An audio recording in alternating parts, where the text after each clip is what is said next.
Bismillahirrahmanirrahim. Assalamualaikum dan salam sejahtera. Bertemu lagi kita dalam sorotan berita dunia Islam.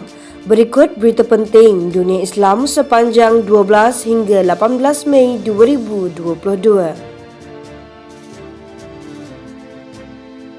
Israel melepaskan gas pemedih mata dan peluru ke sekolah Palestin. Amerika menyelesaikan latihan penggunaan senjata baharu bagi Angkatan Tentera Ukraine.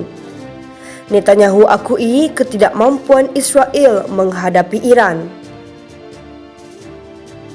PBB puji bantuan Iran bagi menyelesaikan krisis Yaman. Tentera Israel melepaskan tembakan ke arah dua buah sekolah Palestin di Bandar Burqa di tebing barat yang dijajah pada awal hari Selasa. Lapor Wafa, pelajar dan kaki tangan telah dipindahkan serta-merta berikutan serangan Israel.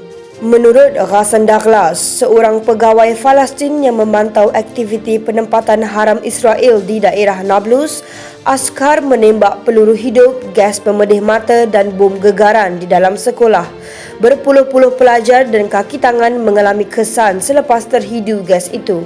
Douglas menambah bahawa ini adalah hari kedua berturut-turut sekolah itu diserang oleh tentera Israel. Pada Isnin, mereka juga melepaskan gas pemedih mata ke arah sekolah-sekolah sehingga menimbulkan panik dalam kalangan pelajar dan kaki tangan. Pegawai itu menegaskan bahawa sekolah-sekolah Palestin sering menjadi sasaran tentera Israel. Tembakan ke arah sekolah adalah perkara biasa, begitu juga dengan halangan akses pelajar dan menempatkan tentera secara besar-besaran yang tertumpu di kawasan sekitar.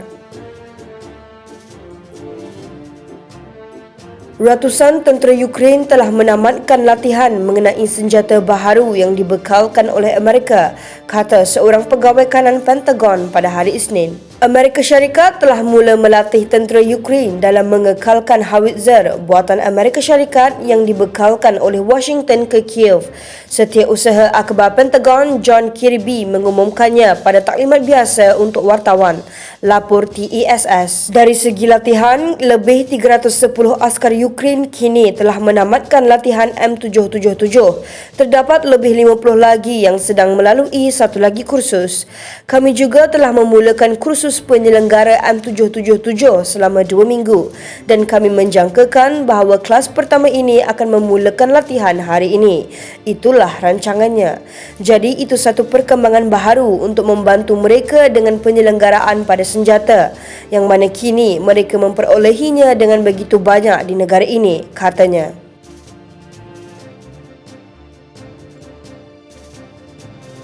Benjamin Netanyahu, seperti dikutip Times of Israel, telah menyerang kabinet rejim Zionis pada Isnin lalu dan mengatakan bahawa Israel tidak mampu menghadapi ancaman keselamatan Iran dan Hamas.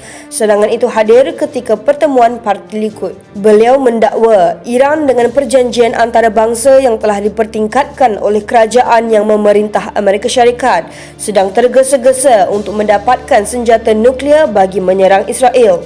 Manakala kabinet Tel Aviv pula berdiam diri.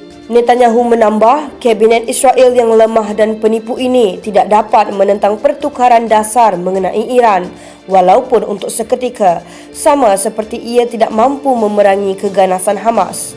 Menurut bekas Perdana Menteri rejim Zionis Israel itu, Gerakan Kebangkitan Islam Palestin Hamas memandang kabinet Tel Aviv sebagai entiti yang lemah.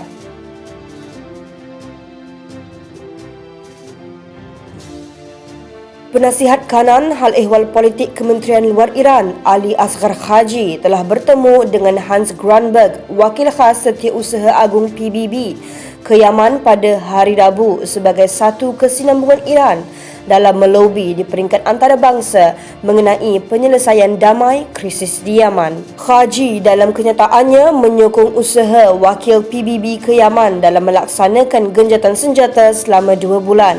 Menyebutnya sebagai peluang untuk mengukuhkan genjatan senjata dan penyelesaian politik kepada krisis Yaman.